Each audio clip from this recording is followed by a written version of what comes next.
caí fundo, né, no direito esportivo, aprendi, iniciei começando ali em tribunal desportivo, era aquela coisa assim, para aprender, porque você não tinha, você tinha ali, talvez na época, estava começando, talvez os primeiros escritórios grandes dessa área, que dominam, né, o mercado de direito esportivo, até que um belo dia eu assumo uma nova gestão no Flamengo. Pode falar gestão? Era a Patrícia Amorim, em 2010. E aí eu conhecia, por causa de amizade de família, etc., o vice-jurídico, à época, que você conhece, que é o Rafael De Piro, que é um grande advogado, um grande pessoa, grande ser humano. E um dia eu falei, olha, De Piro, estou me especializando em direito esportivo, sei que vocês estão começando aí uma batalha, né, no Flamengo, se um dia você precisar de alguma coisa, conta comigo, e tudo bem. E aí, poucas pessoas vão lembrar, mas o Zico foi ser diretor executivo de futebol do Flamengo. E aí ele tinha vindo de uma experiência, se não me falha a memória, no CSKA. E aí ele falou, olha só, eu tenho que reformular os contratos, ver as questões. Aqui tinha acabado de acontecer o caso, infelizmente, do Bruno. E aí, como é que vai ser? Vamos demitir por justa causa? Como é que vai ser isso? Cara, eu preciso de um advogado aqui ao meu lado, me ajudando, contribuindo. Não pode um clube centenário como o Flamengo, né, não ter uma visão profissional, jurídica, né? Total. O Zico sendo Zico, né? É craque, né? Eu sou suspeito para falar, meu ídolo, assim, mas infelizmente eu não tive a felicidade de poder trabalhar com ele, porque assim que eu chego, ele tinha acabado de sair do Flamengo e aí, assim, mas eu acho que isso foi um legado, né, assim, além de tantas outras coisas positivas, né? Claro. Que o Galinho deixou, né, para o Flamengo na história do clube, eu acho que uma delas é esse início de estruturação do jurídico do futebol só para isso, né? E ninguém sabe disso, assim. Ou quem sabe, são poucas pessoas que sabem que partiu do Zico essa ideia. Exatamente. De botar um advogado para participar dessa parte jurídica. Exatamente. E você já chegou tendo que resolver esse problema do Bruno? Do Bruno, Já chegou segurando esse pepininho aí? Já com a batata quente, Vamos né? ver se você é bom mesmo, garoto. Segura essa besteira aí, ó.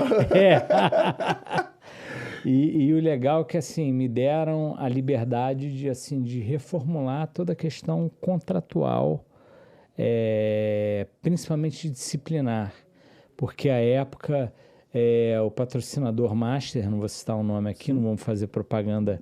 Se quiser fazer, pode fazer de graça também. aqui. Vai que ele quer falar com a gente. Pode trazer, pode falar se quiser. Assim, ele disse, olha, a imagem daquela empresa, que era o patrocinador Master, ficou na primeira página dos jornais do mundo inteiro de uma forma negativa, justamente. Então, eles falaram, olha, a gente vai depositar em juízo, a gente não vai depositar para o Flamengo, porque gerou um prejuízo aqui. E aí, assim, existiam teses de, olha,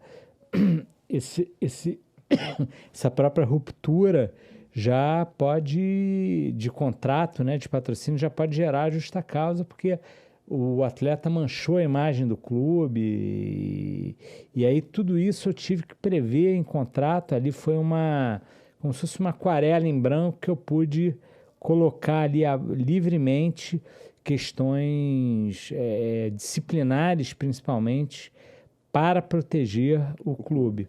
Até porque são coisas que não tem como o clube controlar, não é isso? E até então, não me lembro de ter acontecido caso parecido no Brasil, tão grave assim, em relação até a óbito. Claro. E acho que foi uma coisa muito nova e tu teve que... Até porque nesse contrato antigo devia ter um monte de, entre aspas, buracos com relação a isso, porque nunca tinha acontecido. Não tinha. Não tinha. Não tinha. O máximo que continha era o seguinte, era um contrato formulário, Que a gente né? fazia vários, era igual para todo mundo. Era a época que era até a máquina ainda de escrever. Cara, ninguém sabe o que é isso, máquina de escrever. Nem a Maiara sabe. E olha que ela não é novinha, não. O Claudinho herdou da Verinha, que era... É isso aí. Exatamente. E aí, assim, o que acontece ali... nesse contrato formulário, que era um formulário padrão, você tinha umas cláusulas que eram já da CBF, já impostas, e tinha que ainda existem, que são as cláusulas extras. Sim. E aquilo ali, o máximo que acontecia era o seguinte, olha, a partir do 1º de janeiro do ano tal, o salário do Fernando vai passar de X mil para tantos mil, entendeu? Que saudade dessa cláusula. Era o máximo que acontecia, não tinha nada além disso. Eram poucos os contratos que eram um pouco mais... Para você ter ideia, você só tinha 2 ou 3 jogadores que tinham direito de imagem. Não se explorava o direito de imagem. E aquilo, para mim, eu disse assim, cara, é um absurdo. Assim, um clube da dimensão do Flamengo não explorar efetivamente a imagem de seus atletas, porque aquilo ali é um patrimônio. Claro. Né? Aí, pouco depois, né, vem aí uma grande contratação, e aí realmente explodiu a questão do direito de imagem, que foi a contratação do Ronaldinho Gaúcho. Foi logo depois disso mesmo. Verdade. E acabou meio que dando uma ofuscada em toda a confusão anterior que aconteceu. Exatamente. Pô, assim. E tu chegou bem, cara. Tu chegou já tendo que resolver esse pepino. Eu ia te perguntar qual era o maior pepino que tinha resolvido, já sei. Não precisa nem perguntar mais.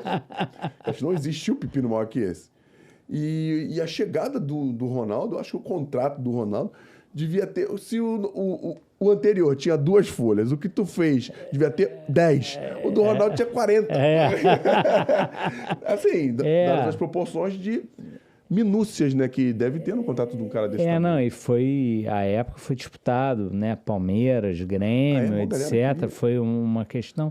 E mais, né, você ainda tinha um grande dirigente, que é o Galliani, né, que era do Milan, à época ele era ligado ao Milan, era como alguns dizem, né, que era como se fosse o Eurico Miranda, né, da Itália, mas assim, ele era um cara, assim, sensacional, um dirigente, assim, eu tive a oportunidade de trocar com ele ali na época, uma pessoa, assim, aprendi muito ali também, assim, já foi digamos assim, um batismo... Não, porra, totalmente foi batizado pelo Papa.